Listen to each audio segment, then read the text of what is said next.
So this poem is called To My 9-Year-Old Self by Helen Dunmore. And this poem is an interesting poem. It's almost a kind of nostalgic look upon how a 9-year-old would be versus an adult. And it's sort of a conversation, a very one-sided conversation between an adult and herself when she was 9 years old. So you've kind of got to consider the implications of that. Like, if you're studying this poem, odds on you are in your A level, so you're 17, 18 years old. Um, but even at that age, you can imagine having a conversation with maybe your 5-year-old self and the vast differences between you. It would be like two different people. And I know myself as a 30-odd-year-old woman, I look back at what I was doing at 9, thinking how naive and how innocent and I was. And I have a child of my own who's 5 years old, and I know it's not quite the same, but I look at her and think, when you're older, you're going to look at what you're doing now and think you are insane. Um, because, 5-year-olds, 9-year-olds, etc., they just don't have the same realization that we as adults or near enough adults do. So it's quite an interesting poem to discuss. So Dunmore was a Yorkshire poet and author, and her writing is both prose and poetry, and she's known for her lyrical intensity, which can be both delicate and piercing. Her language is sensual and exact, recreating scenes for the reader that lodge in your mind. She is very good at describing things that are very almost relatable to us, and we can imagine them. Many of her poems have this mysterious, compressed quality of a short story. Her writing demonstrates more public concerns too, in particular threats to the natural environment and a fascination for history. Many of her novels are set in the past, if you wanted to know that. So the poem itself. To my 9-year-old self. You must forgive me. Don't look so surprised, perplexed and eager to be gone, balancing on your hands or on the tightrope.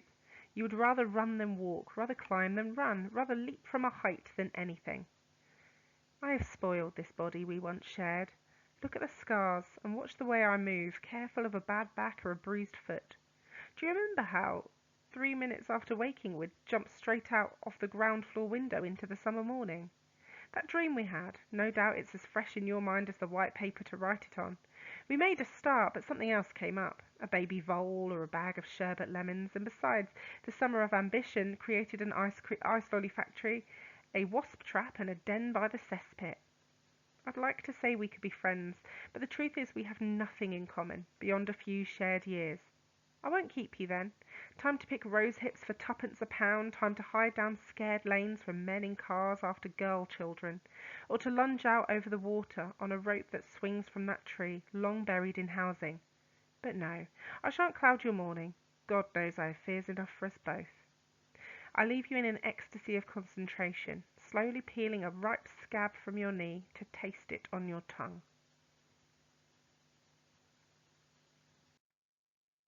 So the summary there is that the speaker details an impossible conversation between her present self and her past childhood self. She seems to express regret for the choices that she's made and acknowledges the freedom she had in her youth. The child never replies or even seems to acknowledge or notice the speaker is there, suggesting the inability to change the past and heightening the sense of regret and nostalgia, which I think is quite an important thing to remember. The fact that the child never responds demonstrates that nothing will change. In terms of themes, you've got the idea of loss and regret. There is this insurmountable gap between the two versions, the present and the past self. And the older version is almost mourning what she's lost. She's mourning that freedom and innocence that she had. And she did have it, but obviously as an adult, we lose that. There's a sense of disconnect throughout because of how the two versions have grown apart. Another theme is childhood, and the poem clearly links to this theme, with the entire poem built around childhood experiences and the nostalgia that the narrator feels for their childhood. And then finally, the past versus the present. Again, the transitions between the past experiences and the present realities are explored in this poem. Although the domination of the childhood theme means that some of these interpretations and ideas may be overlooked. So the title itself, To My 9-Year-Old Self, it's very clearly obviously, addressing her past self, and creates a sense of personal connection. So, the my and the self uh, is clearly referencing herself. There is a tone of nostalgia and regret established throughout this whole stanza, whole poem, in fact. But I would argue that it's almost like a letter that she's writing. We know she's trying to speak to her and is witnessing her in this poem, but it's almost like a love letter to her, expressing her regret at what changes have been made. The first sentence, the imperative first sentence, you must forgive me. It begins with an apology, but because it's an imperative, it's almost like it doesn't count. You must forgive me. Well, let's see what we need to forgive you for first. The speaker is seeking absolution for something, forgiveness for something, but at this point of the poem, we don't know what. Don't look so surprised, perplexed, and eager to be gone, balancing on your hands or on the tightrope. So the little child, the 9-year-old, is then looking at the speaker and sort of just confused and worried. Well, not even worried, just confused and just wants to go. They're impatient, as young people are. They don't want to stick around and find out why this older, odd person is sort of trying to talk to them about why they must be forgiven. They want to go. They want to go and play. So the balancing on your hands, you've got the idea of the child being quite delicate and quite fragile. I mean, they're able to balance on the hands, which in itself is applause-worthy, in my opinion. But compared to this adult looking upon this child, it looks quite delicate to do that. And then it goes, you'd rather run than walk, rather climb than run, rather leap from a height than anything. The use of listing here creates a kind of faster pace as you read that. Even the way I read that then, it kind of builds in pace because it suggests the child's urgency and the energy of the child. But also when you read the words that are written, it also shows how lacking in danger awareness the child has. They just would rather leap from a height than anything. So it shows you again how innocent the child is compared to the adult who is looking upon them. I have spoiled this body we once shared. Look at the scars and watch the way I move, careful of a bad back or a bruised foot. So the speaker here, the adult version, is just talking about aging. She references, they spoiled this body. I mean, it depends what you view as spoiled, but obviously as we all get older, we are going to have scars and we're going to potentially get bad backs and bruised feet and so on. But obviously as a 9-year-old, you don't really have those worries. You're still young and you don't really have many scars and you certainly shouldn't have a bad back and a bruised foot and so on, and you don't worry about it anyway. As an adult female, we do kind of worry about our body and our body image. So one of the things that she seems to apologise for to her 9-year-old self is the way her body has not been as well looked after as she may have hoped. Do you remember how 3 minutes after waking we'd jump straight out of the ground floor window into the summer morning? So again, the adult version, is talking directly to the 9-year-old version and is asking her a question. There's no response to it. But it suggests the idea that she's nostalgically looking back on that naivety and innocence and almost the excitement of youth and life that she had as a 9-year-old that now as an adult she can't do because she has to be careful of her bad back and so on. That dream we had, no doubt it's as fresh in your mind as the white paper to write on. We made a start, but something else came up. Well, it depends what you view the dream to be. At 9, her dream might have been one thing, whereas our dreams change, our wishes change as we get older. So she's sort of saying, they made a start on the dream, we made a start, but something else came up. The 9-year-old got distracted. 9-year-old version got distracted and moved on. They found, in this case, a baby vole and a bag of sherbet lemons. That was enough to distract them. And again, it shows this innocence and this naivety of childhood, but also the excitement of being a child. As a 9-year-old, you're not worried about your future as much as you are as, a 17, 18-year-old, let alone a 30-year-old plus. We worry more about the future, but at 9, you're all about the immediacy and the fun of life. um, with no real regard to the danger.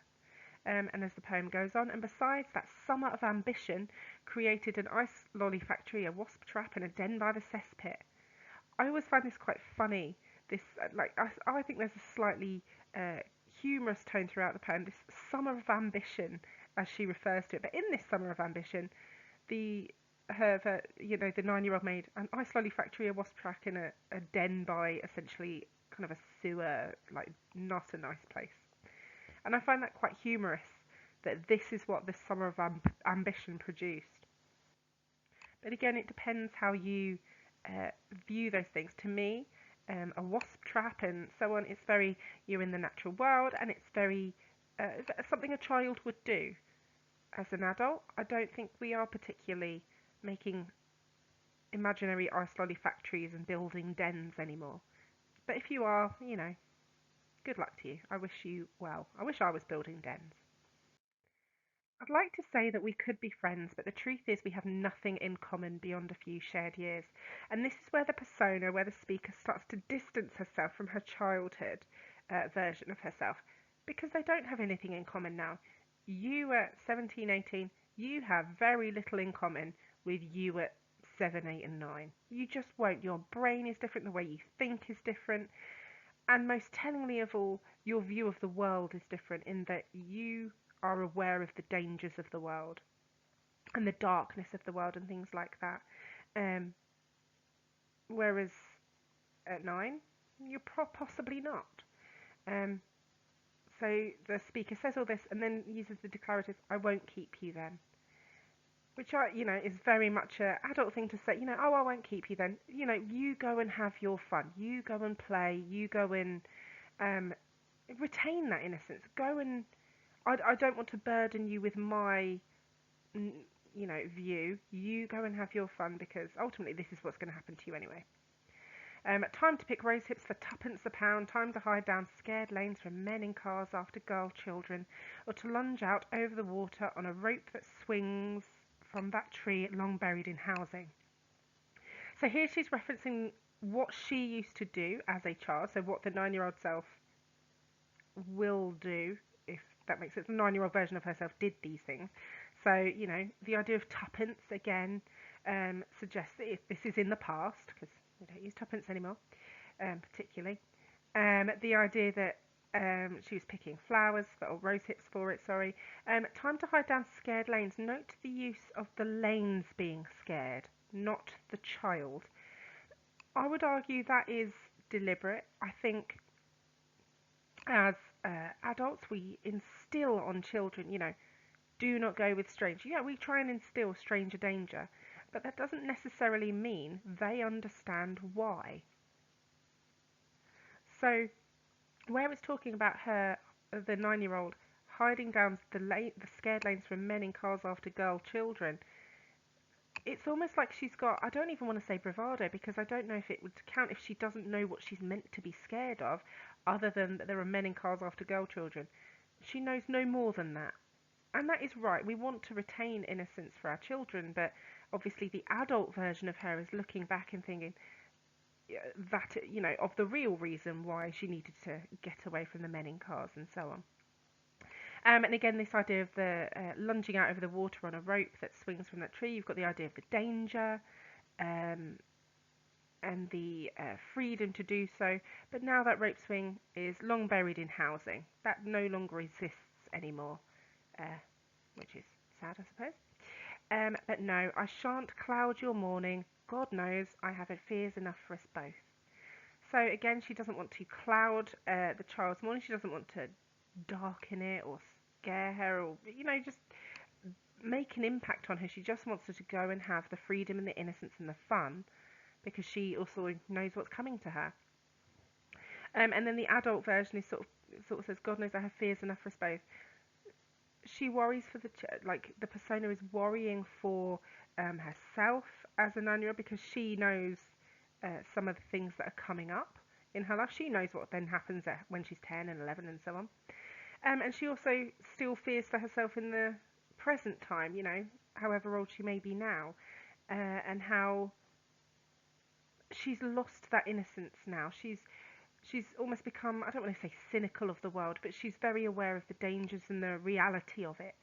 Um, and as I say, she doesn't want to darken her 9-year-old self with that, because that fear is coming. You know, we all go through that realization that the world isn't all fairy tales and unicorns. Um, and she doesn't want to get rid of that for her 9-year-old version yet. I leave you in an ecstasy of concentration, slowly peeling a ripe scab from your knee to taste it on your tongue. Quite a grim image, not going to lie. 9-year-olds do grim things, so I suppose it makes sense. What I do find interesting is that earlier, when it was talking about this idea of the dream, but she didn't get round to doing the dream because of a bag of sherbet lemons and a baby vole. This is the first time the 9-year-old is concentrating, and it's on something that is, how to word it, just taking up her senses, you know, the sense of touch, of ripping the scab and of tasting it.